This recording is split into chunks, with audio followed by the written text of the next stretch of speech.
And the VAC is back until further notice. Episode 100 is next time. It might not be next week, but it is next time. I am Val. He's Nate with a Vacuous perspective. And we ran overtime last week. We had a good yarn after the recording about, oh boy, I can't even remember. Oh, you got me going. How or where it went to in the end, but it got very Egypty, I think. Did it get very Egypty? Oh yeah, don't get me going on Egypt at the moment. We shouldn't even mention it. It right. did, yeah. No, I've been excited. I'm a bad man. I've been excited. Actually, we were at a poker night on the weekend, and one of our friends sort of wanted to probe me on how, because we lived together, you and me and this other guy, and he was well aware of how deep I got into the rabbit hole. And I pointed straight at you. I was like, bro, this guy's deeper than me these days. And it's not on the things that you would think. It's not the, I want to say it's none of the hokey stuff, right? I was going to say, which rabbit hole are we talking here? It's not the rabbit. There's not one rabbit hole. No, there isn't. There isn't. Rabbit holes are in essence a passageway to rabbit warrens, underground. That's where you get sort of the connectivity between the various crazy thoughts. It's not like being a Republican though, and you agree with one Republican idea and you just adopt them all. Well, yeah, like you could apply that to a lot of things.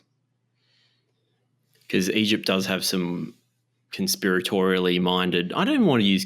It's not conspiratorial. No. That word can only be applied in certain situations, e.g., when a crime has been committed. Is there a crime in covering up what the origins of ancient Egypt truly were? Look, it's a crime against humanity if that's indeed taken place, but it's not something that's actually a crime. Therefore, there's another word for it. There's a better word for it than... Yeah. It goes against the grain, the mainstream idea. Yes. I think that's a better way to put it. And Egypt's rife for that. There's a lot of... You're getting me started. I know. What, do you not want to go there? You don't want to go there? Oh, look, maybe not right now. You always want to have a bit of a tattle. But, I'll always get back into it. Yeah, we can always get back there. I'm sure we'll it find all our comes way back there. to Egypt. We'll talk about something. It'll lead to us talking about something else. Then we'll start discussing the afterlife, and then boom, we're back in Egypt land. Friends of mine were asking me today, or wasn't asking me, that I was telling them the difference between a religion and a cult, as far as I'm aware. Have you heard of this before? I have heard this, yes. I think I know where you're going with it. What do you think it is? What's the answer to this? What's the difference? So I understand religion is when it's a cult, but the leaders died. Yeah, that's essentially it. So you can't really quiz them on it. They're not really responsible, and it's just followers at that point. And whatever the leader has said becomes gospel? Yes. Yes, it's their words while they're on earth, very important, because that's when you're a cult leader.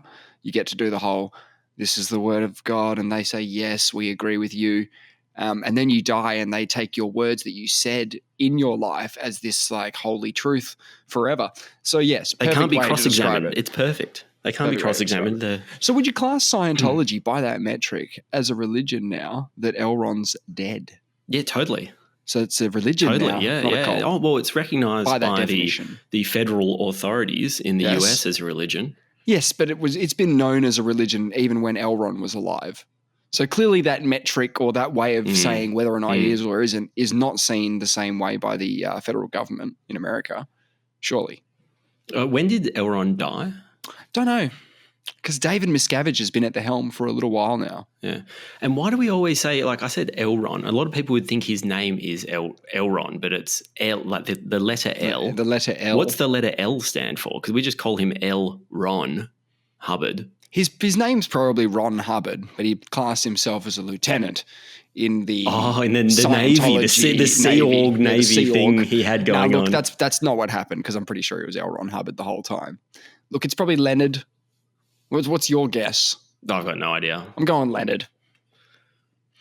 He was a kooky dude. I reckon I could start a cult. So I've got That's what one I was of his thinking. books. I've got his going. No, what's it called? Not Going Clear. You've got Dianetics. Dianetics. Oh, his name is Lafayette. Ronald Hubbard. Lafayette. Fancy. It's very French. Hey, the Tour de France starts on Saturday. Okay, so the people are getting back on the bikes for stupid amounts of time. Yeah, and the Netflix documentary Unchained 2 has come out. So that's your Drive to Survive sort of cut copy. Yes. We're not doing F1, we're doing bike racing, and we'll probably use all the tricks that we used in Drive to Survive to make it more interesting. You're a Tour de France watcher. I posit to you that you won't be able to enjoy the show as much. If you really love the tour, you're going to go, oh, they fucked with this. They doctored this a little bit. That wasn't that turn. That was the turn way later. They do all that shit. It does look more exciting in Unchained. Yeah. And that's how to get new people into the sport who don't give a shit about it right now. That's what happened with me in F1. Now I watch maybe 40% of the races, right? And I mean like the individual races. I don't watch the whole thing. Look. And how do they stack up to Drive to Survive? Well, I just go by what the drivers say. Like there's Lando Norris literally talking about while they're watching the episode of going, that's bullshit. Like that was 3 races ago where I said that in my helmet. They do all sorts of Tom Dickery to make it more exciting. With the chronological order of things a little bit. Yeah, a little bit. But it's good. Packages are all together. It's definitely a good way to. It's a digested form. You get to just get them the important bits. Yeah, so they release it about a week before each year's Tour de France. It's on last year's Tour de France. Yeah, so it's same as Drive to Survive. The season ends, then they make the show. They get you pumped for the next season or the next tour. Yeah, and this one's a little bit different. So it's the 111th edition. So we're gaining on it. I mean, because we do an episode every week-ish. They do one every year. Yeah, so we're nearly. We've nearly got, we're more accomplished than the Tour de France. Can I say that? Is that fair? Yeah, I think that's fair. I think that's fair. I mean, we got more numbers. Once you have more numbers. Numbers don't lie. And maths, dude. You can't argue with maths. Well, this one's different because every one of the 111 Tour de France, 110 before this one, has ended in Paris. That's why it's called the Tour de France, right? It's in France, though. Well, it often starts outside of France. And like this year, it starts in Italy. But they predominantly is in France and it ends in Nice. Nice. In France. And because of the Olympics, which I haven't got excited about yet. Right. So the Olympics is happening around the same sort of time? Yeah, it's in a couple months. You're not worried about the bikes, like the cycling guys in the Olympics getting their tracks mixed up and either rocking up at the wrong event or, heaven forbid, a big crash between 2 different sports that aren't meant to interact at all. The Tour de France crashes into the Olympics. You're not worried about that at all, are you? Well, luckily there's not a lot of overlap between the endurance Tour de France event and what do you do in the velodrome or something? They do the cycling event. They'd have outdoor stuff as well, right? I know they've got the velodrome with the dudes with the gnarly helmets. There's almost too many sports. Did you know golf was an Olympic sport? Was. No, it is this year. Yeah. They're doing it. They're letting everything. Isn't skateboard an Olympic sport? Yeah, well, that's been a thing. Like street skating, you're talking about. You're talking about street skateboarding. I'm not sure how they win or anything. I don't know if it's just like a freestyle. Well, are they there just was popping surfing tricks? in Japan, right? There was surfing. Was there? So, but they dropped Greco-Roman wrestling, didn't they? That's an OG. Oh, how do you drop Greco-Roman wrestling? That's literally, it was there at the very, you're right, the very beginning. I think there's only 8 guys that do it though. Oh, okay. Well then, who's the best today? So it's good that it's evolving, I suppose, the Olympics, and they're open to new sports.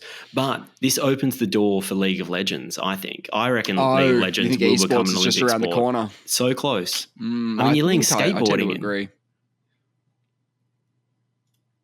I'm not against it either.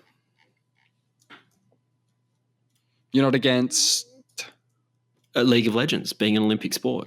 Yeah, okay. Put it on the winter schedule? Yeah, because, no one watches the Winter Olympics, do they, right? Yeah. There can only be one Bradbury. The Bradbury moment happened and that's it for Australia. We're not interested anymore. Okay, so the 2024 Summer Olympic Sports Program. Already I'm seeing stuff you can cut. Artistic swimming. Really? Like this gets a Guernsey. Artistic swimming when they have the little nose plugs and they do little dancing moves in the water and their feet come out of the water and they do little kickies. That's and not then called they artistic swimming, is it? I think they called it synchronized swimming back when we were into it. My dad got right into it. Hey, just about 2 years ago, my dad was like really into synchronized swimming. He went to Europe for a while. He came back and he was into synchronized swimming. I'm like, how do you get into this? I guess if you were in Japan, you saw a couple of like sumo matches, you might go home and get a fight pass or something so you can watch a bunch of sumo. I can see that happening. Synchronized swimming is a bit of a weird one. I've never heard anyone say, "Oh, I recently got into synchronized swimming. Oh, it's great. You'll love it. It's amazing." I've never heard anyone say that, so that's a new one for me. Diving, again, artistic swimming in, Greco-Roman wrestling out apparently. So interesting. Diving, okay, cool. Marathon swimming.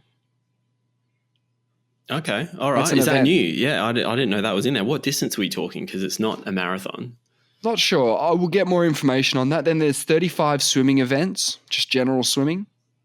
Yeah, there's a lot of medals to be had in the swimming. This is the weird thing, right? So 10Ks, by the way, 10Ks for the marathon. I think about basketball. There's one gold medal on offer. Yes. Albeit a whole team gets it. And then swimming.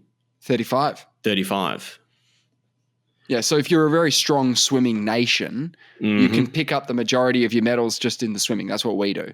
Yeah, I think we just let the cat out of the bag there. If basketball's your national sport, it's a sad day. You might get one if you're lucky. Yeah. Well, there's one and then there's a female one. Although you might be surprised when we get to later in the list here. Water polo also has 2 medals. Probably a men's and women's, right? Okay. Archery. So we're shooting shit with bows and arrows. Different distances. Let me tell you, that's the first step towards League of Legends. Something like archery, okay? Because this is a thing that was invented, became a sport, and then became an Olympic sport. So we can all agree that esports is becoming a sport, if not already a sport. So it's a matter of time, if not, or it's inevitable. Let's just say that. Athletics, 48 events in the athletics. So it's better to be an athletic nation than a swimming nation, right? We're leaving those in though. Right, we're taking the other one out, but that's staying in. Badminton gets 5 fucking medals. Badminton. Different amounts of players on the court or something? Is there singles, doubles, team? I don't know. I don't really know how badminton works actually. Okay, basketball. Shuttlecock. 2 medals for basketball and 3-on-3 basketball. That's pretty gangster. Yeah. 2 medals for that as well. 3-on-3 basketball. Hell yeah. All right. Boxing. We're leaving that. Okay. What the hell is breaking? Well, all I'm thinking is breakdancing, but I mean, that's not an Olympic sport, is it now? It is. The first dance sport discipline to appear in Summer Olympic history. Following its successful debut at the 2018 Summer Olympics, breaking is confirmed as one of the 3 additional sports, along with sport climbing and surfing, approved for Paris 2024. Can you imagine being the gold medal in breakdancing? That doesn't make any sense. Sweet. That would be gangster because they're all about. Well, you know, I don't like anything with judges. I don't like anything where someone's getting judged against someone else. Like with synchronized swimming, I don't like it. With breakdancing, I don't like it. With boxing, I sort of get it because there are points allocated for things like punching your dude in the face. So there's judges for that. But just go out there and knock everybody out. Come on. Yeah. You don't. I mean, there's an integrity issue when there's judges involved. Like you want it to just be objective. Yeah. You know, first cross the line. There's always going to be a bit of that, isn't there? Well, I suppose you can have when you have like a referee, like you could say, "Oh, they won 3-1, fair and square," but then you've got a referee on the field who's essentially a judge at that point. He's deciding the game. It's a bit like, have you seen walking before? Walking, I love that sport. Have you actually seen it? I'm getting into walking lately. So you are aware of walking. I remember Steve Monaghetti doing this move a lot, going down the street with his little. Monaghetti wasn't a walker, was he? I mean, he was a runner. But well, who am I thinking of then? The most famous walker. Is there a famous walker? Probably Mr. Walker. Yeah, I think the walk is named after him.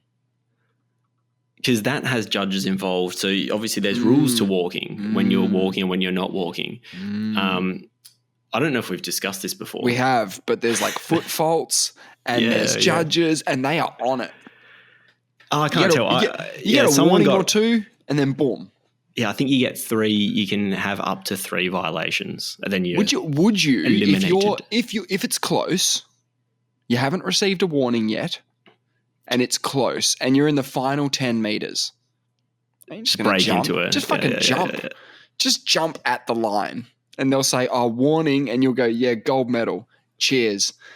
Thanks very much." That'd be sweet. There's probably rules in place to stop people from breaking rules at certain times to gain an advantage, e.g. win the medal.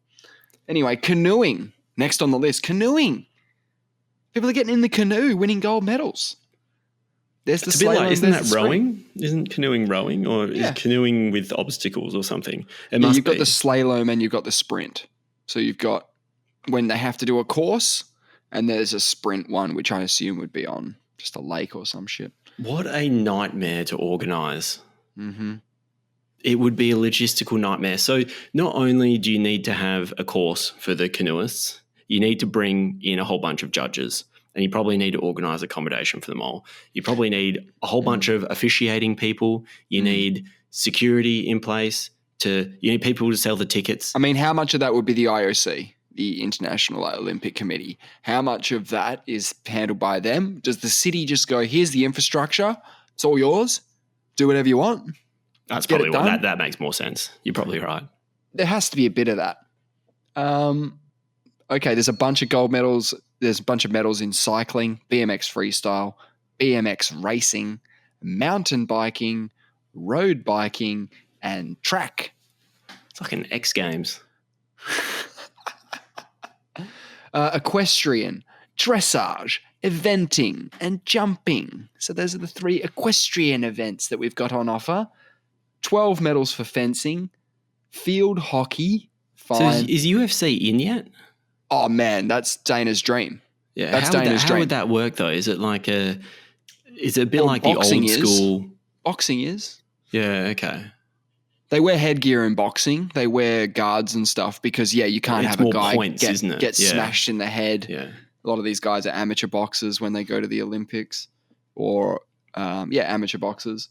So, you'd have to work that out, wouldn't you? Here's what you do. Here's how you do it. You have the qualifying for the Olympics happen over the course of 12 months. It's a tournament that you start in, say, I don't know. I see. You get the top 8 guys during the previous year. Yeah. Well, you get the top 4 by the time the Olympics happen. So you've got this fight for the gold medal, and you've got a fight for bronze, and no one has to go in concussed or in any sort of injury or anything. That's the way to do it. And so you're saying four people get to go to the Olympics for UFC, 3 walk away with a medal, and then there's one loser. Doesn't really work, does it? But it's the only way you can do it. And how the weight class? You'd have to for every weight class, you'd have that same situation. Well, boxing has 13 medals. So Dana, do you think is that Dana's dream to get the UFC in the Olympics? Dream. Yeah, really? I think he's done every one of his other dreams, and I think he's actually been getting a bit sidetracked lately with things like power slap. I was going to say, you're not helping your Olympic dreams by fronting this business of people slapping each other. I mean, what's more likely to become an Olympic sport, power slap or mixed martial arts? In your opinion? The more I think about it, maybe power slap. This is maybe where he's pivoting to. Yeah, because you can you can run a whole bunch of you can have an event in 20 minutes, right? Have a winner, then they can just go up against the next one, right? You can do how many power slap fights could you be in a day? Oh, they'd have similar sanctions in Nevada at least, where they do power slap to mixed martial arts, meaning you get knocked out. They're not going to let you jump back in there. Maybe they'll wear headgear as well. That would be boring as batshit. Big pillow on their head. Yeah, look, never say never with this shit, because I guarantee people who were thinking about the Olympics 10, 15 years ago weren't thinking about breakdancing being an Olympic sport. They weren't thinking about 3-on-3 basketball being an Olympic sport. I mean, laser tag, is that next? I mean, what is that the could next be in sport? there? Well, like anything. Or tag, maybe even tag. Have you ever watched competitive tag games? Oh, come on. That's not a thing, is it? Is That's it a on thing. ESPN, the Ocho or something? Probably. People playing competitive chasey, kiss Yeah, chasey, there's competitive kiss infrastructure. chasey. It's almost like there's Obstacle course. like a playground equipment or something Yeah, almost on there, and so you can jump on things and through holes. And I prefer the mixed martial arts version of that, where instead of playing kiss chasey, they're just smashing each other's faces in. That's more my jam. I was watching a YouTube video the other day, and it was the top 10 fights guaranteed to make you a fight fan. Wow. And this is UFC fights, or is this just okay? Yeah, UFC. What do you reckon will be in there? Okay, Forrest Griffin versus Stephen Bonner would be number one. That was number one. That was the last. It wasn't like in. I don't think it was in a particular order. That was the last one. That's the one. Yeah, that's the one that you picked. And why is that regarded as? I watched that and I've seen it before. Okay. And I liked how hard they were going. Yeah. Okay. They were swinging. They were swinging, and I liked how exhausted they were. Yeah. But I was questioning why that was regarded as did it make the UFC? Yeah. Is that why it was one of the early it's a bit fights? like if Harley Reid wins goal of the year this year for that out of midfield play where he takes the ball midfield, has a bit of a run and kicks the goal. If that wins goal of the year this year, it's the same goddamn shit because it's not about the actual fight or play. It's not about that. It's what it represents. It's what it represented. Okay. Now, that fight was the best fight for a lot of people that they'd ever seen because there were literally people mid-round texting their friends saying, "Are you watching this shit? This is gnarly." Because it would have been on Spike TV. So it would have been on cable television in America. Yeah. So people were tuning into this shit at the death. Like the final fight of the season is happening and you had eyeballs out of nowhere looking at this thing going, what the hell is this? Sorry, just to be quick with this, The Ultimate Fighter was pretty much Dana's last ditch chance to save Lorenzo Fertitta and the Fertitta brothers in general a whole buttload of money because they'd just been shoving money into the UFC for years and years, not making anything. And they're like, we've got this chance. We pitched it to a few networks to say we want to make this TV show. All the guys are going to live in a house together. They'll fight, train together, and then at the end of the season, they'll fight on a live card, and the winners will get a UFC contract. And everyone said they did say they were fighting for a 6-figure contract. Yeah, and I gathered there was something. So they were both competitors in the Ultimate Fighter. Yeah, they're the finalists. And that was season 1. They are the finalists, though. Yeah, they're the last two. Yeah, of their weight class. So Diego Sanchez, who you might know, fought Kenny Florian, who does UFC commentating every now and then now, and other commentating, I imagine. He fought him for the welterweight Ultimate Fighter title. So Diego won his contract there. I mean, all of these guys that were on the show, pretty much all of them fought in the UFC. So he's like, you're all fighting for a contract. But in the end, you'd go bing, bing, bing, bing, bing. Those guys all got contracts. Bing, bing, bing, bing, bing. Bing, bing, bing, bing, bing. So after the fight, Dana's just blown away. He's just thinks he's hit the jackpot. And he goes, you guys are both getting contracts with the UFC. Well done, Stephen Bonner. Well done, Forrest Griffin. Because they announced the winner as Forrest Griffin, which was... Yes. Like, he's now the people's champ. Everyone loves Forrest. He's such a nice guy.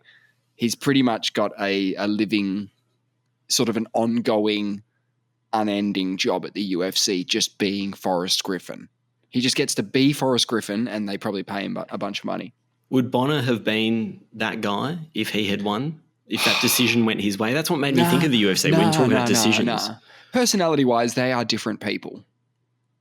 I did like the way Bonner collapsed after the result was announced and he'd lost. He just collapsed onto the canvas. This is old school UFC. These guys were swinging for 3 rounds and they were tired.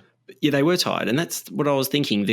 The skill level didn't seem up to what UFC is now. So had there not been any wars fought before that fight? Sure. But this was for all the marbles and it was razor thin. But that's just a UFC contract. There's a whole bunch of dudes out there with UFC contracts at the time, weren't there? Not really. Is just okay. Yes, there were, obviously, but these guys were probably fighting on regional cards looking to get into the UFC because that's where the money is. Sure, there were other guys fighting in the UFC at the time. And Absolutely. how did the People's Champ go after this fight? He actually became the light heavyweight champion of the UFC at one time. Did he? Okay. Yeah. Yeah, so he did claim probably the most coveted title in the UFC, I think, is the light heavyweight, or at least it was back then. Light heavyweight was all the rage. That's your like sort of like your Maurizio Shogun Hua sort of stuff. But why is that? Is it just the people that were competing in the light heavyweight? Because I mean, in boxing, it's always the heavyweight. No one actually cares. And nowadays in the UFC, it's pretty much focused on heavyweight as well. And light heavyweight. You're the biggest, baddest motherfucker, right? When you're the heavyweight champ. Okay, so what else was on there? You mentioned Sanchez. Well, on the fight card? Yeah, no, this 10 fights guaranteed to make you a fight fan. Yeah. So Diego Sanchez versus Clay Guida, just the first round would be in that list. Yeah, that was just the first round. Heavy. So maybe it might even say just the first 30 seconds of Diego Sanchez versus. But even it was just that they literally just park up and just start wailing at each other. Clay Guida's hair is just flying around like crazy. Yeah. It's bad. It's sort of like what Holloway does now, where he points at the middle of the cage and they have it out there. But that was just Guida and Diego Sanchez's just default position. Yeah, default position is we both swing at the same time. Actually scary to watch. Okay, that's in your list for sure. That was pretty epic. Yeah. Anderson Silva versus Chael Sonnen 1 would be in your list. It's not there. Okay, I'm confused. When was this list published? It was just I don't know. It was a YouTube video. Oh, okay. So you've got the list though? I've got the list. Okay. Let me think. It was pretty recent actually, because there's a female fight on here as well. Yep. Okay. Oh, well, Ronda Rousey versus Holly Holm. Chuck that in there. That's got to be in there. It's not in there. That's wild. I'll run through a couple others. I guess it's not the best fight. What's the best fight? I think you'd have to put like Max Holloway versus the recent one against what's his face? Gaethje. I mean, if the list was published before a recent fight with Holloway. Oh. I thought he was done. No. Oh no, that's Sorry, Holloway is still going all right, isn't he? It's who's the one that his knees are gone? Whose knees are gone? He does that thing when he starts before each fight. He slides around on his knees, looking real mobile. And he's a dangerous man. But Oliveira? Now he wears the speed dealer sunnies.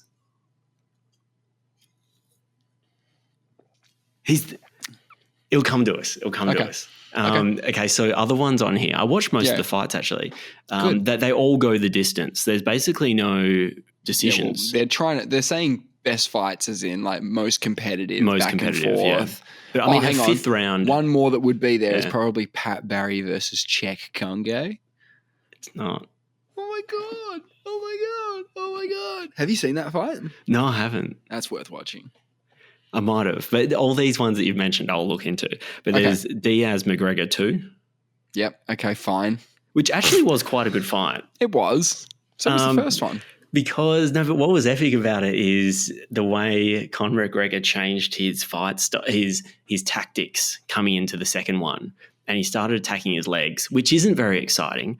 But it's the way Diaz just plowed on through it and made him earn it. It was a pretty epic fight, and that was very close. I think it was a split decision. Diaz's can't win decisions. They know that. I don't know why they fight to them.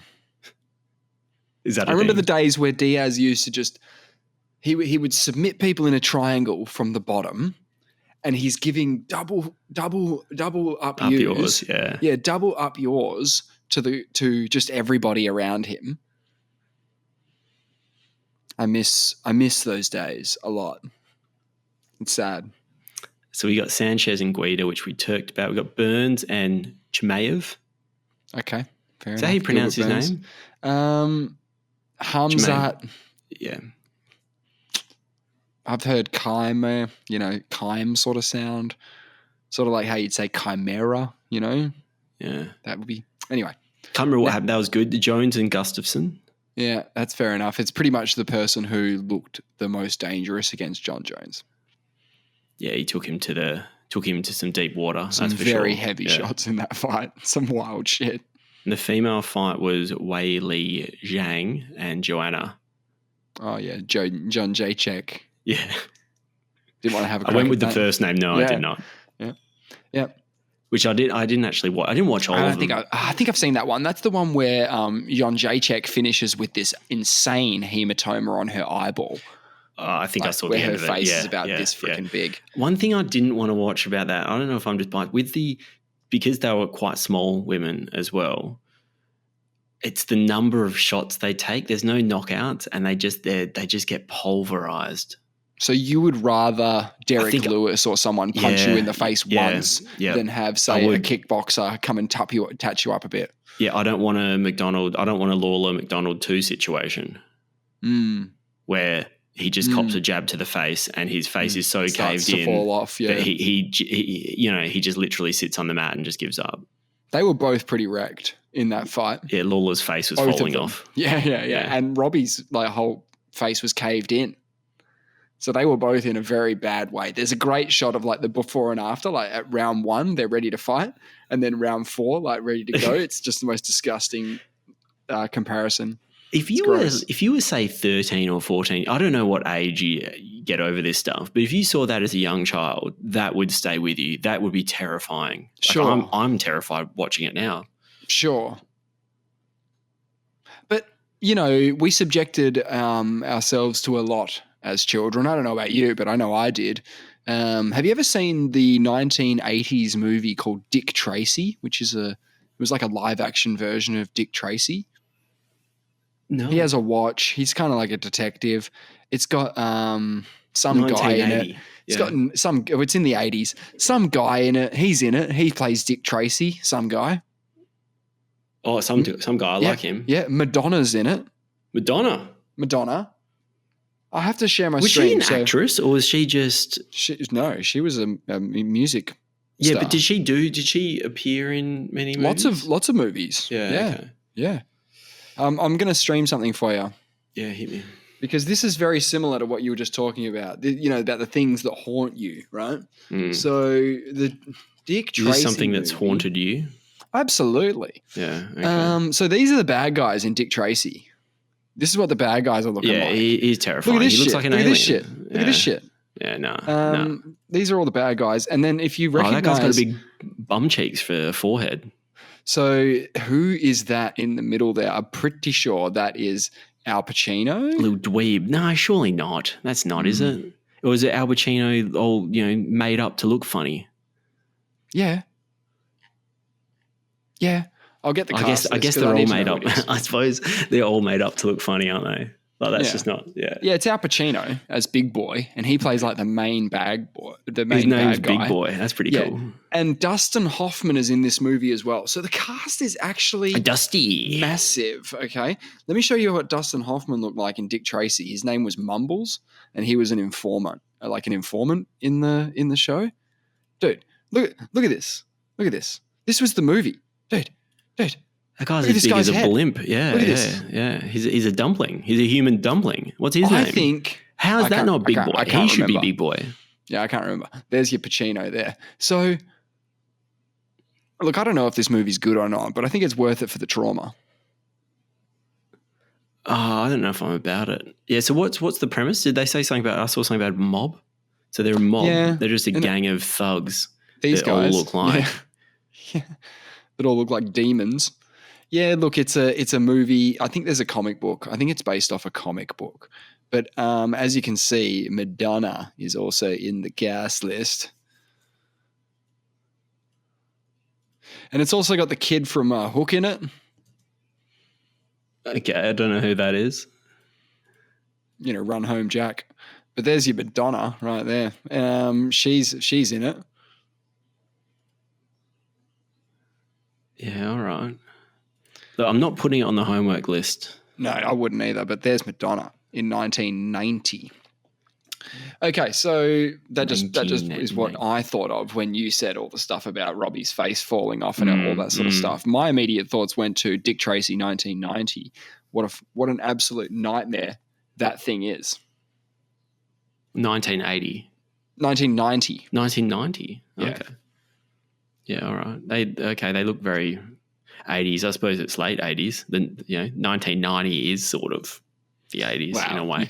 A couple of days later. Exactly. It's so different. Now it's Backstreet Boys and skateboards and your hat goes backwards.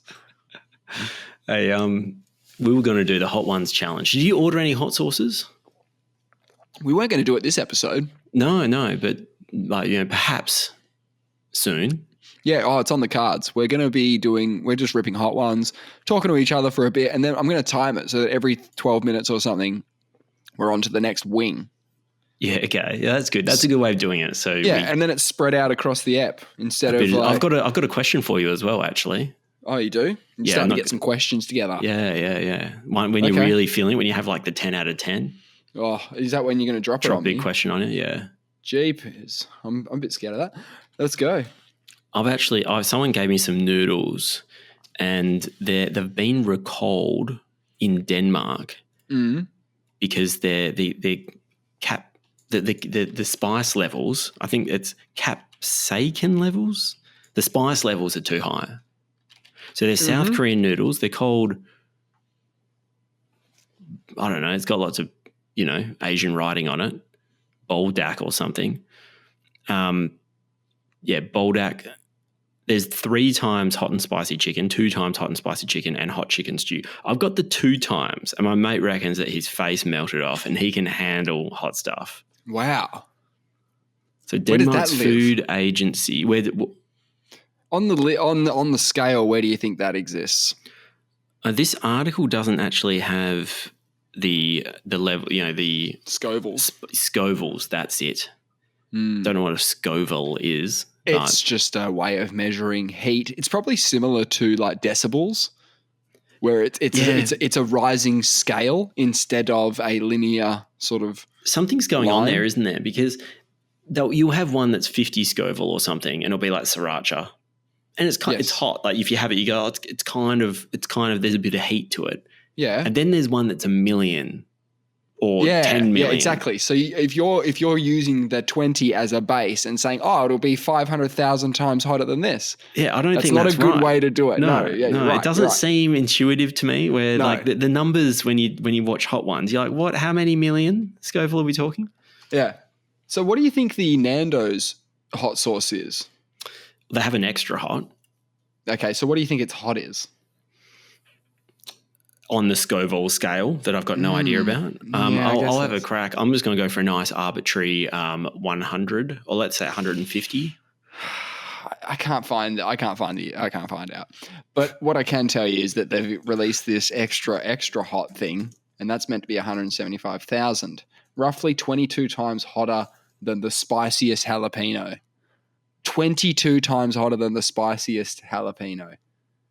That's pretty scary. How many times? Thinking 22. Roughly 22 times hotter than the spiciest. So if you've had a bunch of jalapenos and you're like, they're nothing, because I do. I eat them every day. Having something that's 22 times hotter than something I may not have even tried before. I'm just on Buldak Ramen's Wikipedia page. Their ramen is considered one of the spiciest instant noodles available in the Korean market, with the original packet having 4,400 Scoville units. Doesn't sound that high. But that's the original one. Oh, here we go. So the one I've got is 8,800. Nando's Peri Peri medium sauce is 1,000 scoves. Okay, and do you have their extra hot there? By any chance? Yeah, I'll be able to pull it up. I'm just going to get the Hot Ones Scovilles up there as well. Oh, that's a great idea. Because, this is bullshit. What is going on here? This is not right. I saw... Okay, so Texas Pete's original hot sauce is 747. Number 2 is... So the Buldak 2 times... instant noodles sits between the 3rd and the 4th Scoville rating Hot Ones sauces. Right. Yeah. Actually, you know what? I said I'm wrong because that's season 1. Okay, so the hot sauce number 10 in season 1 was Mad Dog's 357 hot sauce, and that is 357,000 Scoville rating. So if we were doing it, we'd be getting season 22's. I'm just going to read through. So they upgraded in season 2. They added on one above Mad Dog 357, and it's Blair's Mega Death Sauce, and that's 550,000. I'm so scared, man. I'm so scared. So listen to this. This is the included sauces in the season 22 pack, the 10 pack that we'll probably buy. Okay, read those out, and I'll compare it to season 1. Okay. The number 1 is Buffalo Hot Sauce, which is 1,800 scoves. Oh, I got 747 here, so more than double.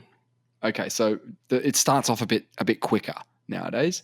Number 2, blistered shishito and garlic hot sauce, which is 5,800 scoves. 3,600. Man, garlic, that sounds nice. Sounds delicious. Does sound really nice. Number 3, spicy sweet passion fruit. 16,000. It's blown this one out of the water. This is, less than 6,000. So God. The third sauce there is hotter than the 5th sauce in season 1. That's really scary. We'll keep going. Los Calientes Barbosia, 33,000. So number 4, 33,000. Okay, well, okay. Well, this one's 15,000, but number 6 on here, which is the equivalent, is Payne's 100% hot sauce. Yeah, great. I don't know. And when I say it's Payne 100%, I'm so scared. That's 40,000. I'm starting to get worried. When you call something Payne 100%, I know, and it's only number 5 or 6 on the list. 6, yeah. That's not good, is it? This one's Power Jab Hot Sauce, 55,000. That's number 5. Number 6, Whiskey Smoked Ghost, 71,000. Okay, so I think if you can handle the 5th one, you're going to feel pretty good going for the 6th one, because that's only 20,000 more scoves and you just did 50. So I think you'll feel okay about that. And then you've got Tropic Star Hot Sauce, 110,000. So roughly double number 5. Then it gets worse. That's a problem. Yeah. It just gets way worse now. What's the last one? Okay, so the next one's 135,000 scoves. The next one, which is Zuzu's 7 pot sauce, is 620,000 scoves. Okay, so that's double Mad Dog. And the last one. dab, Experience, which is the final one, number 10, 2.6 million. Yeah, almost 2.7. Yeah. Shit. Okay, see, that's not right. That's not fair, because that's how many orders of magnitude? That's not fair, is it? It's almost a whole order of magnitude bigger than Mad Dog's 357. Are we getting the right pack? Have you ordered that? No, but I'd do season 1 like now. Maybe we should look into the season 1. No. Well, you want to go hard? I think we have to just be current, right? Book the hospital. And so the last dab has actually been the last 3 seasons of Hot Ones has had that as the hottest one. Yeah, because you know what? You know how it works, right? At the end of the interview, they have their last wing, okay? And that's the bit where the interviewer says to the other person, now it's customary on the show to give your final wing a dab with more hot sauce, and I'll do it if you do it. It's like a dare. So you'll see people like dabbing on the last dab, and you'll see the other guy sort of going, oh shit, they're going for this. Panicking. I have to follow them. So I'm scared of that. I think a bottle of that hot sauce would last me like a lifetime. Yeah, if you're putting on a meal each time, like not even a meal. A meal sounds like a lot. What's a drop? We'd have to do a drop. How many meals is a drop? We'd have to do a bit of research to see how they prepare it and how much they put on each wing, because I want to do it properly. That might freak us out. So a drop is 0.05 of a mil. So I'm not going to be doing a milliliter, because that's how many drops. You're going to put a drop on. You got to put a little bit on. Oh, maybe. No, the last one. The just got to lather it in it. 2 million, over 2 million Scovels. I don't know if I'm going to get to the 10th one. It's going to be. If I get there, I'm only having a drop. You're getting there. Am I? I don't know. Yeah, we're going to give it a go. We'll give it a go. So I've got some sad news about another Apollo astronaut. Yeah, what happened? There's a guy called Bill Anders. He was 90. He was an Apollo 8 astronaut and he's died in a plane crash. Wow, at 90? Yeah. Definitely not the way you think you're going to go at that age, is it? I don't know if he was driving, but he's into aviation. I think a lot of these space cadets are into their aviation. Wow, why would they be into flying? Because they probably aren't they like part of the, don't they get them from the Air Force? Yeah. So he was one of the first people to fly to the moon. He didn't walk on it, but apparently he went around it in 1968. How much are they flying the plane, the spaceship though? Not a lot, right? A lot, man. Back then, all the time. There's no computer flying. Well, they're doing. Well, there's a computer to some extent, and they're saying burn for a minute 30. So they go turn it on for a minute 30. Stop. Yeah, we're flying spaceships. Okay, cool. And they got there in a Saturn V rocket, 6-day mission, went around the moon, and he lived till 90. I mean, they're worried about radiation in outer space. He's fine. He's fine. He died of a plane crash. You know, like that could be a bit cancer sus. couldn't take him. So this guy took the Earthrise photo. Have you seen that before? Oh, of course. So that's his claim to fame, is it? Yeah. He started the environmental movement. Wow. Well, that photo is credited with inspiring the environmental movement. Yeah. It is regarded as the most influential environmental photograph ever taken. Yep. Taken by astronaut William Anders during the Apollo 8 mission, 1968. It's a good-looking photo for 68, isn't it? It's got to be CGI. When they landed, so they really wanted to get that's Australia. Literally. You reckon? Yep. That is Australia. I mean, it just looks like a little bit of land. No, 100% Australia. And on the left of that is South America, I'm guessing. Sorry. South Africa. Africa. No, 100%. 100%. Look at the bottom right. Yeah. There's like Victoria and then there's Tasmania underneath it. You might be right. I'm not going to go all in on that, but I'm all in. So he was one of the first people to see the dark side of the moon, right? Because he because he did a bit of a he was orbiting. Yeah, well, he took that when he was orbiting, right? Yeah, so they came around the far side. And when I say Earthrise, wow. Obviously the moon is locked geosynchronously with the Earth. So you don't actually get an Earthrise because they were orbiting the moon. In effect, there was this moment where the Earth emerged. Because the Earth and the moon sort of, how much movement would there be in terms of this Earthrise? Like, how quick are we talking? I think it would happen pretty quick. I mean, they're orbiting quickly. Pretty quickly, yeah. So they're heading towards it as well. Well, you see that audio there on that Wikipedia page? You can listen to them as they talk about the... That's amazing, yeah. Isn't that crazy? They're frothing about it to each other about how beautiful it looks. I want to see if it does say where they took the photo, like which part of the Earth is visible, because it does look a lot like Australia, Tasmania. And if I could, I'm sure it says it somewhere on there. So when they landed, they had to get the photographs processed, and they're really excited about it. So they went straight to some. So these photographs were taken on film, and then 800,000 kilometers away from Earth. When they returned, they went to some. They didn't take them to like NASA's film lab. They went to some family-owned film processing guy to get these photos taken from the dark side of the moon. It's pretty epic. Probably because they saw aliens or something. They didn't want to take them to NASA. Or Anders is quoted as saying, it really undercut my religious beliefs. The idea that things rotate around the Pope and up there is a big supercomputer wondering whether Billy was a good boy yesterday. It doesn't make any sense. I became a big buddy of Richard Dawkins. Wow. It's interesting.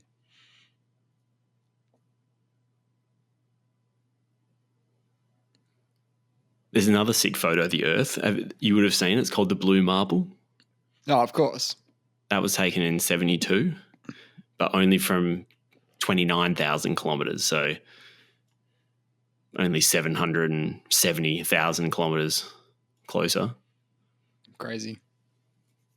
So Bill Anders, though, he was quoted as saying this sort of rocked his religious world, but he did read out the book of Genesis back to Earth. We are now approaching lunar sunrise, and for all the people back on Earth, the crew of Apollo 8 has a message that we would like to send you. In the beginning, God created the heaven and the earth was without form and void, and darkness was upon the face of the deep. Wow. I just read that to my wife the other night. I was telling her how shit the Bible is, because I'm trying to read a little bit before I go to bed each night. And I was like, man, I said Genesis is pretty good. So I read the first couple of lines of Genesis, and she wasn't very impressed. Okay, but did you get to the bit where it says, and the Spirit of God moved upon the face of the waters? Yeah, I got there. Whoa. And to God be said, honest, let there be light, and there was light at the speed of light. Hey, what I thought about for the 100th episode, I've had an idea. You know when in Mass people get up and they have readings from the Bible, but they normally read from the New Testament, which reads a little bit better and is a little bit fairer and nicer. Oh, you want to see a reading from the Old Testament? I'm going to give you some readings from the Old Testament, and you just have to say amen at the end. Right on. I don't have any yet, but it'll be easy for me to flick through and grab a couple. We'll schedule a sermon. Yeah, in episode 100. Yeah. Now, we need a bit of that, because I've always wanted to start a cult or a religion, and we probably could. Yeah. How do we start one? Do we need a premise or something, or do you just start? Like, are we doing it right now? Yeah, I think how you start is you just start hanging out. That's how you start. It should develop quite organically from there. I think once you've done that first step, I think it all happens after that. It's pretty easy. Yeah, I think ours is going to be heavily based in Egyptian esoteric occult type practices. Gotta be careful, rebirth. though. Yeah. Like, what if we're right? Well, I mean, the afterlife isn't so bad if we're right. This is one thing about the Egyptians. Really, really believed in the afterlife. Yeah. I mean, do all cultures believe in the afterlife? Because that's what you'd kind of have to work out. If it's a universal thing, it's not that interesting. Meaning, if every civilization at the time believed in an afterlife, I understand your point, because your point is that they knew so much about maths and science and astronomy and shit, and they seemed to know a lot about the afterlife, right? It depends. It would depend. I'd need to see some evidence of the formation of the idea. You know what I mean? The formation of the idea of the afterlife. I need to know where that began. Because it's a fascinating concept. I've thought about it in the past. It's a very strange leap to make, to say, after my life is over, I'll have another one, or I'll go to a place where all of the spirits are. It's a huge leap. Well, it started with Egypt, or whoever passed on knowledge to Egypt. You think so? Yeah. Their whole thing, it's a rebirth cult, really.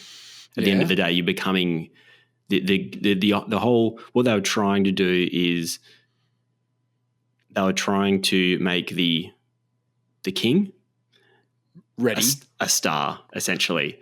It's like return to the stars. I think that, like, when the king is supposed to be a reincarnation of Horus,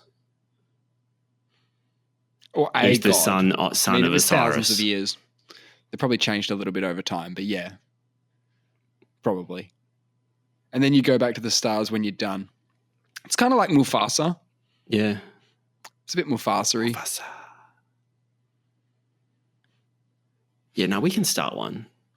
We can start one. Do you think the rebirth cult is just something that people would observe as life, meaning, the human cycle of being born, reaching maturity, having babies, and therefore continuing the cycle? Do you think that's sort of a bit of rebirth, or do you think it could be more relating to the Nile Delta in the way that it's cyclical, it moves, it sort of does what you want it to do in terms of how their agricultural setup was at the time? It's very seasonal.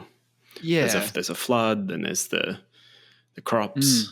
And then they spend 3 months building the pyramids. Yeah. Oh, is that what you do in the off season? Yeah, it's an off-season activity. So you get the agriculture going, get the grain stored. I believe they mainly did it when there were the floods because you couldn't do agriculture. So you got these farmers jumping up the pyramid. Yeah, out of a job. Blocks. Yeah, out of a job. Yeah. Sort of like working at Adventure World when you're a bit younger, Yeah, it's a seasonal job. Yeah. But they were all in it. They wanted to get the king up to space. Yeah. And I think if the idea was if you could sort of get the king to return to outer space, it sort of opens up the pathway for other people as well. Like their whole mission was to get the king to return as a star, and I think that somehow it was going to help them as well. I think that's probably what the cult's view was. I think people on the ground might not have give a shit too much about what happens to the king. I had an interesting thing today. Just dig a big shaft and chuck them in. That bright insight guy? Yes. Are you going to talk about Gobekli? Yeah. Did you see that one? I did. That is a bit of a worry, isn't it? It is a bit weird, isn't it? That is a bit of a worry. A lot of things are worrying in that video. Yeah, and to sum it up for the folks, he's saying that back when Gobekli Tepe was first discovered, they spent a long time, probably 10 years or so, excavating the very little that they managed to excavate, which 5%. They put a number on it. It's 5%.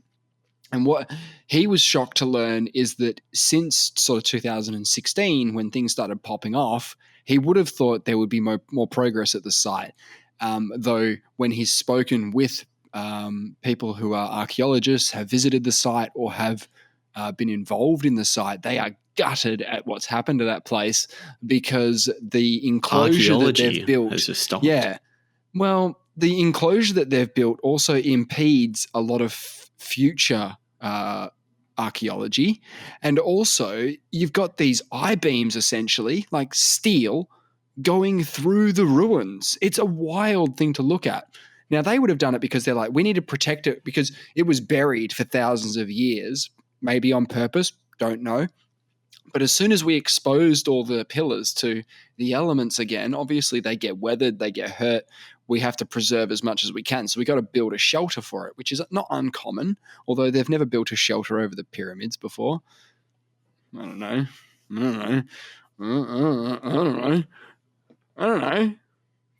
And also, there's supposed to be astronomical alignments associated with the alignment of the pillars and things like that. So yeah, look, I don't like to read into that too much because they've only really got a couple of the enclosures excavated. I think it'd be very it'd be funny if the first thing that we uncovered is the most important thing. But there's 35 enclosures. It covers a huge area. Yeah, and developed roads. Area. There's orchards that weren't there before. Orchards, yeah. Build a winery. That's the idea. It's an archaeological site. Build a winery. It's a chip away dinosaur. Like someone needs to be chipping away. No one's chipping away. They said, and this is a quote from like the business or something, the company that's overseeing it, they said they're leaving that for future generations. We're preserving, in true Gobekli Tepe style, we're preserving it the way it was intended under the earth, not examined. And he actually was quite scathing of them, saying like, you can't do this. This is not yours to decide, which parts of human history we get to learn about. Now, there is a sister site to Gobekli Tepe down the road in Turkey, and there's probably some real archaeology going on there at the moment because they're at the fun chip away dinosaur stage. I think they got to a certain point with Gobekli, which worked out to be 5% just before you pop up the shelter in the orchard for the winery. Look, It's bad. It's bad. I really want that site 100% excavated. They didn't do 5% of Machu Picchu and go, that's enough. We'll leave the rest for future generations. No, and they this got is it the all most out. intriguing site of them all. Like, Get it all out. So Stonehenge was 5,000 years ago, and that's regarded as one of the earliest megalithic structures we knew of. And this predates Stonehenge by 7,000 years. Doesn't make any sense. Doesn't make any sense. It makes absolutely no sense. If we're going to excavate anything, it needs to be this. And Karahan Tepe, the other one down the road. In our lifetime, meaning our lives up until this point, the Easter Island head statues were discovered to have legs in our lifetime. They didn't even dig them up. They didn't even have a look. I don't think they thought it was possible though, right? Because the heads were so big, they probably just assumed there was no body. It's very possible. Yeah. I watched this great documentary about the Rapa Nui, which are the people who live there. And there still are some native Rapa Nui who live on the island. But the way they did this experiment where they just asked a local carver who is a traditional guy, hey man, whip us up a moai, like whip us up an Easter Island head statue. And he does it in 3 days. He carves it out of the rock. He carves it out of the wall, and then he demonstrates how they would transport them, which is essentially making them do this down the street, bang, bang, like with ropes, pull, and then it would sway down, and it would walk it down the street. That's how you do it, and they can do it. They can do it now. It's easy. Yeah. Okay. So those ones. Are impressive and stuff, but it's fascinating, and I've talked about it before. But it's a fascinating study in sort of ecocide, meaning the destruction of the environment at the expense of the people and the plants and the animals that live there. Because in a vacuum, you look at this tiny island; they were flourishing, they were doing really well, but they cut down every single tree on the island to facilitate the buildings and stuff, and all of a sudden, no trees, no trees. Problem. Yep, the sort of lower plants get too much of this or that, or not enough of this or that, and you have massive problems. So it's a fascinating case study, the Rapa Nui. I've heard their numbers dropped to as little as 100 at one point. I'm not surprised. I mean, it's not a huge place to begin with. No, it's not that big. It's also very difficult to get to. It's a pretty big ask for someone to actually go there. So the amount of tourists they get, it's pretty amazing. It's a big ask. I was reading this book called Outlive, and he was talking about this. I think it's something they administer to transplant patients, but it's called rapamycin. I'm not sure if you've ever heard of that. It's this antifungal. So when you get a new lung or whatever, you go on rapamycin. Apparently, it's really important for recovery and things like that. And it's named after the Rapa Nui people because that's where. I don't know if it's only there, but it was discovered in a cave there. Wow. There you go. That reminds me. It's just a silly fact. I've got this book of 1,339 facts. Wow. Do you want a random one? Yeah, go to like page 50. Okay, I've just flicked open to 120, but I just have to say this one. I'll go to 50 after this. I need this fact checked because I don't believe this. Okay. Can you fact check this for me? Yeah. There is only one pig in Afghanistan. I mean, this is good though because we can just find out really early. Okay, so Kanzia is the Arabic word for pig and is also used blah, blah, blah. Kanzia, a male pig, was given to Kabul Zoo by the People's Republic of China. He had been one of a pair, but his companion subsequently died. The animal achieved fame as the only pig in Afghanistan, a predominantly Islamic country where the sale of pork is not practiced. So because there's no market for pigs, the only pig that existed was at the zoo. That's crazy because we've got a wild pig problem in Australia. So like my brother can go out to farms, probably. I don't think we had pigs. Like the Aborigines didn't have the benefit of pigs running around. Yeah, okay. Yeah, pigs were brought from Europe to Australia by the First Fleet in 1788. Man, the First Fleet was a bit of a Noah's Ark, wasn't it? They brought a whole bunch of shit. Rabbits, pigs, cows. The First Fleet was basically Noah's Ark. With some prisoners. Dude, they must have got here and been so confused. Some of the people must have been so confused when they first came to Australia. Kangaroos, echidnas, koala bears. It's a very confusing place. Page 50. Yep, let's have it. After just 4 moves in a game of chess, there are 318,979,564,000 possibilities for the layout of the board. That's insane. That's insane. I'm only going to say it's insane because there are some pieces that you can't even basically move 4 rounds in. Well, you'd have a hard time. So if you wanted to move, say, like a rook, like you could do that on the second move because you can go put your pawn out 2 and then just put the rook up 2. You've got one of the combinations that Nate's just talked about there, the 1 in 17 trillion billion or whatever it is. It reminds me of the 52 factorial thing. How quickly the numbers get out of hand. Yeah. How quickly the numbers become space numbers in this scenario. I would never have guessed that it would go that high. I would have thought maybe like 1 in 700,000. I would have been able to believe that. But you're talking about hundreds of millions?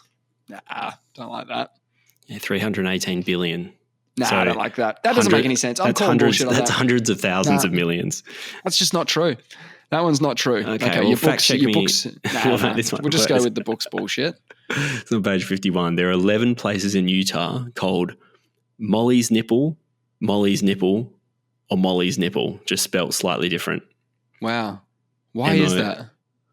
Because Molly was a massive slut. Right. There's no context with these facts. It's just literally like, and the next one is only platypuses. No, there's no context at all. No. Yeah, so like MOLLYS, MOLLIES, MOLLEYS. Do you reckon there's a Molly's Nipple in Australia? Good question. Probably is. Probably got one of them. It's probably very popular. So there's no... There are like all the nipple things are joined together. So there is some theme to it because the next one is female giant jumping rats have 4 nipples, 2 in the armpits and 2 in the groin. Oh, come on, man. Come on. What the hell is what did you say that was? A giant... Female giant jumping rats. Jumping giant rats. Were you aware of these things? Never heard of them. Doesn't mean they don't exist. No, but... Sounds a bit frightening seeing a jumping rat. You know, it reminds me of a flying cockroach. That's terrifying. I've actually highlighted this one. I must have read this at some point in time. Okay. Until the early 20th century, left-handedness in a wife was grounds for divorce in Japan. No, that one I understand. You got to stamp that out. Like that is ugly. No, I understand that is. That makes perfect sense. That makes perfect sense. I mean, they're freaks, aren't they? These left-handed people, yeah. Absolutely. What are you kidding? Okay, this is the last one I've got here. The Japanese for poverty is bimbo. Hence the phrase, the westernized phrase bimbo, which of course means lacking in financial security. Yeah. Wait, I was open to a random... What's going on in Afghanistan? There's only one Jewish citizen in Afghanistan. No, come on. This is bullshit again. One pig and one Jewish citizen. They probably know each other. They're probably best friends. They're probably the same. They probably gave citizenship to the pig. I don't believe that. Jewish citizenship. They're allowed to have one. It's the No Jews Club in Afghanistan. We're allowed to have one. I'm going to put this book away. It's lying to me. Wow. You watched Game of Thrones, right? Yeah. Have you watched House of the Dragon? No. Bit of Hot D, they call it. Hot D. House of the Dragon. Hot D. Hot D, yeah. You should get into it. It's pretty good. There's season 1 that's already out in full, and season 2 is starting today. So people are getting pretty excited about it, as you can imagine. Okay, how many seasons are there going to be? Well, don't know. It's still in production. Sometimes they can't. You get a hint or something. No, you don't. Don't No, you? no, you don't. They I never think we do that. knew. Really? No. Yeah. So there's shows like Game of Thrones that say they get to like episode 3, and everyone knows it's going to be a second season. In fact, we know we're probably going to get 5. Like upon just seeing if it's how rocking, good it right? was, if it's rocking. If it's good, you know you're going to get a season 2. If it's rocking the way it was, being it was the most pirated show in history, it's really rocking. They're going to drag that shit out. They're going to try and make some money 7. out of it. Yeah. How good is that photo of the seasons, the Game of Thrones seasons, represented by an illustration of a horse? Oh yeah, it just gets shittier and like it gets really shit at the end, and it's a masterpiece at the start. It's so good. Yeah. I've seen that meme a million times with other things. You know, have you? Okay. It could be with other Game of Thrones things. Yeah. No. Well, you could do it for the pyramids as well. Pyramid building as time goes on. Yeah, it gets really bad. It was perfect, and then it gets really bad. Game of Thrones, though. Yeah, what's happening? Hot D? Well, but no, it's just get a bit of hot D. Being the most pirated show ever is makes a lot of sense for the time period that it was popular in. People did get really excited about it. Yeah, you wouldn't get. I think that's probably going to go down. That's going to go to the grave with that record, isn't it? Because pirating's maybe dead. It's kind of dead. It's not fully dead. I'm thinking about I'm still thinking about it because it's starting to get a bit much. All of the subscription services, there's a lot of them. Yeah, it's too many. But look, this is what I want to say about Game of Thrones. I think that when they started doing Game of Thrones, and I'm pretty sure this was in 2008, 2009, first season of Game of Thrones that came out, I think they were hoping that Old Mate would finish the books by the time that they caught up to it, meaning once the show they thought he'd get a move on. Oh man, what's his know. name? What's the dude's name? L. Ron Hubbard or whatever. George R.R. Martin is his name. So George R.R. Martin, I'm pretty sure they were hoping that he'd finish the sucker, and they didn't. And it's no coincidence that that's kind of where a lot of people feel the show started to go downhill. Now, in the beginning, like literally the first episode, they're going, "The king is coming to Winterfell from King's Landing." And it's this big trip, and they've got to have all of the convoy there, and it takes a shitload of people just to move the king from one place to another. The king, man, of course. By the end of the show, season 6, season 7, they're literally zipping around the map like they're in teleporters. They're just flying up everywhere and zipping over here. There's no time spent on anything. I remember there was like a whole season where Jamie was pretty much prisoner and getting his hand cut off, and he, it was his journey back, where Jamie was caught doing shit. I don't know what he was doing. He was probably just caught for being a Lannister at a time of war. Yeah. But they sort of had him for like a whole season. Then he started to get away and he meets other people and loses his hand and all sorts of shit. They spent a lot of time on that. In season 7, they didn't spend any time on anything. I was going to say it's probably character get development. Get him in here, kill the king, kill the Night King. Fuck it off. Let's end this shit. The character development they did early on is very important. They're probably trying to establish they did the hard yards early, how important the king is and how significant an event is that this bloke's coming to town. It was still rushed though. It was all rushed. The later seasons, they just shoved them out. It was bad. And made worse by the fact that, like we were saying, in the early seasons, they showed so much promise. Everyone was excited about this shit. It was an event. Every Monday night or Tuesday night in most households was an event. Yeah, I went over a mate's house and watched it most Monday nights. Yeah, it's badass. Yeah.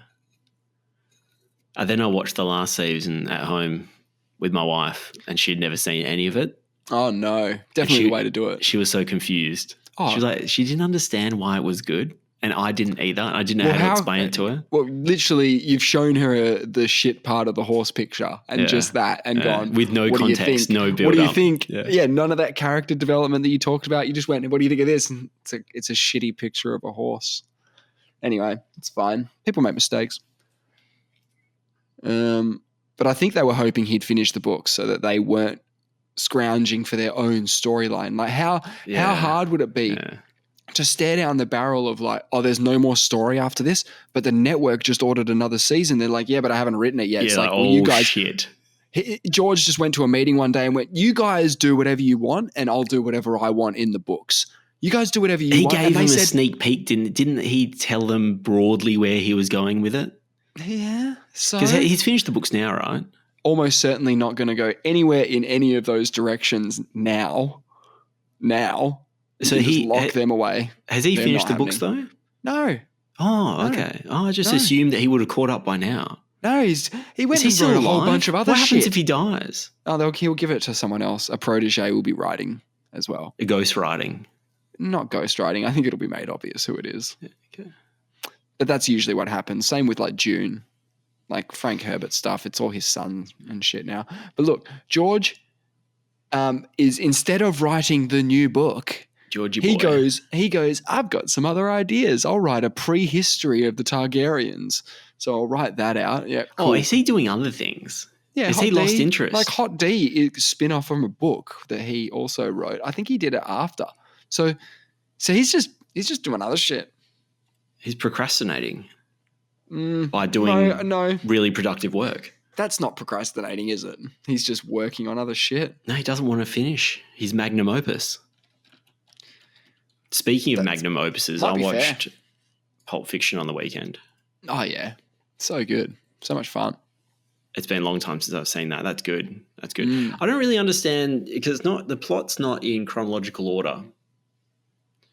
And I'm a little bit confused because... What are you confused about? When John Travolta, spoiler alert, gets shot by Bruce Willis when he's sitting on the toilet and he comes out and I don't actually understand how those storylines intertwine. I don't know if I just missed it. Well, didn't him and Samuel L. Jackson's character just get sent over there to kill Bruce Willis? But where was Samuel L. Jackson then? Well, okay. This is what I got weirded out. I was like, oh, now he's just there by himself on the shitter. John Travolta's just hanging out there, and I was like, oh, I don't know. I don't know if I was Why was John Travolta there by himself? Is your question? Yeah. There's probably an answer somewhere. Samuel L. Jackson wasn't well known. I was just reading the Wikipedia for this. Samuel L. Jackson and Uma Thurman weren't known until this. That's cool. They're unknown actors. That is badass. So who did you have then? You had old mate. Bruce Willis and John Travolta. And apparently John Travolta's career had just gone south. This rejuvenated him. Okay, because he probably did Staying Alive and Saturday Night Fever and Grease. And he's probably getting typecast, I guess, as a bit of a musical guy. I don't know how the Australians keep getting typecast as musical guys. Same with Hugh Jackman. Yeah, why would he agree to do that? Maybe he really likes the theatre. Hugh Jackman. What, Grease? No, Hugh Jackman. I thought you were talking about Travolta. No, I'm sure he does. I'm sure he's a huge theatre nutbag. I'm sure he is. So he did Wolverine first? And then he did. These stories will often surprise you. A lot of these guys, not a lot of them, but start out in theatre, then do film, then do theatre again because they might have a theatrical background. Guys like Leslie Nielsen, one of the funniest comedic actors in the world, didn't become funny until way later in his life because he was a Shakespearean actor. Maybe I'll become funny later. Or maybe maybe I'll become funny later. Maybe this is just the beginning of my career. Right? Right. So maybe I'm just rubbish now, but soon I'll be typecasted to a musical or maybe the best is yet to come. Oh no, it absolutely is, and you have to believe that. I believe. So Leslie Nielsen's strength was that he could deliver deadpan comedically now using all those skills that he learned in being a Shakespearean actor. Now, the example I was going to give is I listened to a podcast with Alex Winter talking to Jason Alexander, and he said, and Alex Winter, for those playing at home and for Nate, because he's looking at me like he has no idea who I'm talking about. He's and he's not well known. He's Bill from Bill and Ted. Oh, okay. Yeah. So he's not very well-known actor, but he got his start being a child actor on Broadway. And so Ted is Keanu Reeves. Yes. Yes. Okay. And Bill is the other dude. When you look at Bill Winters, you're like, was he a good actor? Because Bill and Ted is not the forum to show off how good an actor you are. Okay. These guys are playing, it's a dude film. It's a dude film. There's no serious acting going in there pretty much at all. It's just for fun. Really good. Really good. And the point I was trying to make is that some guys do start out in theatre. So Bill was talking to Jason Alexander. Yeah. Who's Jason Alexander? George Costanza. Oh, yes. I was thinking of Jason Bateman. Different guy. Surprised you know who that is. I don't Jason know Alexander, though. I can only know one Jason. Costanza. Yeah, right. I'd love to play like a celebrity game with you where it's like just name any celebrity. Like name a famous movie. Name someone from any movie. It would just be the last movie I've seen. That pretty much. But like if I was to rattle off a couple of celebrities, you'd tell me if you knew them or not. Yeah, okay. Yeah. Right, so like Gary Oldman. Yes, I can't tell you even anything he's done. Can't tell me a movie that Gary Oldman's been in? I can't tell you a movie he's been in. But you know what he looks like? Yeah. Like I'll be able to pick him out of a lineup. Yeah? Yeah. So have you seen like any of the Batman movies? Yes. Okay. Have you seen like The Fifth Element? Yes, but I can only think of Bruce Willis. Have you seen like Dracula with Keanu Reeves? When Keanu Reeves is in Dracula, whoa, you're like Dracula. Have you seen that one? No, I haven't because seen Gary that. Oldman is Dracula in that. Okay. He was well known for playing a lot I'm of questioning bad guys. if I even would be able to pick him out of a lineup now. Yeah, but he is a bit of a chameleon. He does look different in every sort of movie. I was loving it in Pulp Fiction. I was loving it when that guy comes. This dude just bursts out of a back room and he's fired himself up to shoot at John Travolta and Samuel L. Jackson, who are in there who have killed his mate, and he unloads the whole pistol and it misses them completely. There's all the bullets go around him, and Samuel L. Jackson thinks it's divine intervention. Yes, and he can't get over how it's a miracle. I think they're driving back, and he's like, "What happened back there needs to be like." Yeah, we didn't talk about this. Like, it was a miracle. He can't believe it, and he's just like, "Yeah, it's lucky." It would fill you with a lot of confidence, wouldn't it? You'd just walk into bullets, thinking, "Nope, I literally can't get shot. God's actually looking out for me. He's whizzing bullets around." That is a dangerous thing to believe, isn't it? Isn't it? Ali G opens with him getting shot at by about 40 gang members with like AK-47s, and he's just up against a wall, and they're just spraying him. And when he like blocks the last one with his rings on his fingers, he goes, and they're all in shock. They're looking at him like, "What?" And he goes, "Unlucky." And then walks off, and there's the whole like dong outline, like a massive dong outline, and his body in bullets. It's hilarious. It's hilarious. But those movies, like the Ali G movie and the Borat movies, they're never going to be as good as the original show where he was actually messing with people, like who weren't in on the bit. They had no idea. Yeah, the Trump one's good. He tries to sell ice cream gloves. That's actually not the worst idea. You can just put surgical gloves on. This is also the weird thing. Just put on some surgical gloves if you're really worried about it. That's actually a good idea. Yeah. If you really want to get into a meal. I was at my mate's 21st. He goes up to Donald Trump and he's like, "What is the biggest problem with ice cream?" And he goes, "You have some reasonable response." He goes, "I don't know. You tell me." He goes, "It drips. So what has me done?" And Donald Trump goes, "You've created a dripless ice cream." It blows away. "No, that is actually a really good idea. No, I has created the ice cream glove. Me did a search for ice cream. Me got 21 million, 6 million, and then a 6. Me did a search for the glove. Me got 26,455,000 and then a 1. And if you times them together, these are just numbers on the internet. These are just like, it's like you get, he's got this big, it's amazing. It's a huge number. I saw him do they knew who he was, but in his Ali G character, he gave a valedictorian speech. Yeah, it's pretty funny. Yeah, it's pretty good. Yeah. Did you remember any bits from it? No, I never remember anything. You probably got a bit. He talks about fly honeys a lot, and how an education or an education is really important. Yeah, I love a comedy. I'm sort of more about comedies, but I'm into some of the more older, more graphic movies, which I never were into. I guess the Tarantino ones, I've been working my way through some of those. It's good to have a library out there of things that aren't your interest yet, but might be one day. It's nice to have them out there that you can just get into. Something like a Pulp Fiction Is there anything else on your list? Yeah, I'm working. What I've done Are you doing Tarantino movies? Yeah, so I've got I'm focusing on directors, which I never did. This is a good way to go with movies. Yeah. Yeah, because and also you get a bit agree. more of a you get like an understanding of it's almost like their album. Directors. No, but like so the ones I have looked at before, Kubrick, and also even Denis Villeneuve, or however you pronounce his name, the Dune guy, Dune 1. Yep. So Blade Runner 2049, didn't know he did that. Love it. Yeah, I'm into it. Arrival. I love the original Blade Runner. I can't remember what happens, but I've seen this. What happens in Arrival? I think it's is that one with Natalie Portman? I think it's Aliens. And there's a movie that it's been recommended to me many times. I didn't know it was him until I looked into all his movies. Sicario.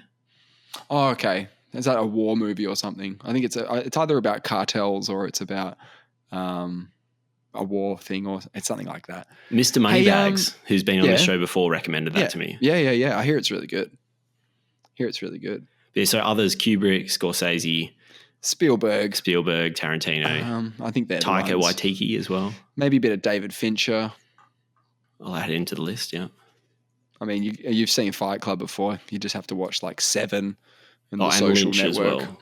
Lynch is a good one. But you've exposed yourself to a lot of the good Lynch stuff already, haven't you? Yeah, you got me onto Eraserhead, The Elephant Man, Lost the original Highway. Dune. Yeah, the OG Dune. I even watched that. That was actually painful, but I just had to. Well done. I watched Battlefield Earth knowing it was going to be awful. So, we do these things occasionally. Yeah. We do these things. I think I might have to watch it. Because I'm a huge David Lynch guy. I think I need to watch it again. So TriStar Pictures turned down Pulp Fiction because they described the script as too demented. And then Miramax co-chairman Harvey Weinstein, he was enthralled by it and it became the first film that Miramax fully financed. Wow. Yeah, because I think Tarantino, would credit Harvey for a lot of his early career, his beginnings. Okay. Rough. Hey, just quickly before we bounce. Yeah. 60 Minutes is doing a thing on living forever.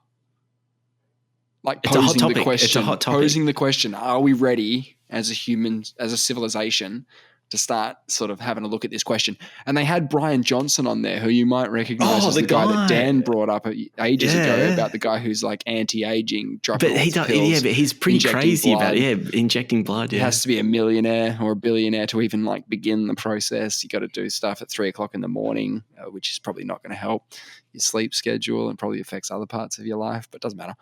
You can live forever. So I think they're going to deal a lot with the moral implications, a bit of the science involved in it, I guess. And maybe positing a future position where that is a reality. What happens if we're depriving ourselves of the afterlife? This is the thing that worries me a lot about living forever. No, it does. It does. No, because you can still get hit by a car, right? You can, but some, a proportion of people, the natural progression, let's say if there is an afterlife, is to live a certain amount of years. You're going all in on the afterlife. You're putting science in the bin for this one time. You're going... I'm not putting science in the bin. I'm saying what I love is that I think the Egyptians knew a lot of shit. Yes. What about this? They're talking about freezing people, dead people, which we've already done. We've frozen dead people. Yeah. With the view to resuscitate them when the technology exists. Yeah. If we resuscitate a few hundred of these bad boys and none of them mention any pearly white gates or Anubis weighing a feather or anything like that, are you keen then to sort of go all in on life and forego this if you're freezing potentially bullshit afterlife? No, not freezing them. Let's say we can kill somebody. Don't need to freeze them. Just kill them and then you can just bring them back. Okay, but yeah, that would be a problem. It depends on how the afterlife works, doesn't it? A little bit. And also, what happens if you know that if you have this mindset that the likelihood is you're going to live forever until you have a car accident? Sure. And we're eliminating car accidents, day by day. That'll happen first. You might not give your life the credit it deserves. No, you won't. It'll be valued differently. A year won't mean the same anymore. Yeah. A year will feel like 10 years and 20 years, And you'll always have this attitude, I can do it later. This is one thing that I tell my wife I'm pumped about, that she said we should go to Egypt because I've always wanted to go there. And I've always said I can just do it later. I always thought it might be something I do when I retire. And now having gone there, I've realized, firstly, getting through those pyramids when you're 60 plus, some of the passages are steep and you have to crouch, and it wouldn't be fun, and they're so oppressively hot in there. I wouldn't enjoy it at all. Like as a relatively young man, maybe you're not giving old you enough credit. No, but the old you'll be in an exoskeleton. You'll be jumping around. You'll be spidering around the joint.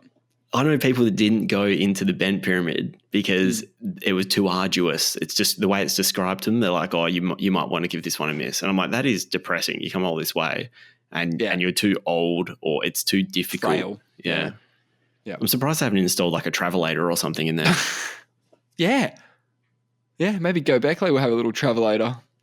Yeah, well, they've got the roads and they're pouring all the concrete. It's a real sad thing, isn't it? Yeah. I want to see more pillars. We need more information out of this thing. Man, they were some of those pillars are over 10 tons. Why? I believe it. That's all we got time for, though. We're back on Egypt. Shit. Oh, no, it's loosely related, yeah. Yeah, all that jam. Yeah. But we'll be back next time. And we'll be raising the bat. Oh, for the century. Yeah. That is pretty wild. I'll look forward to that. Yeah.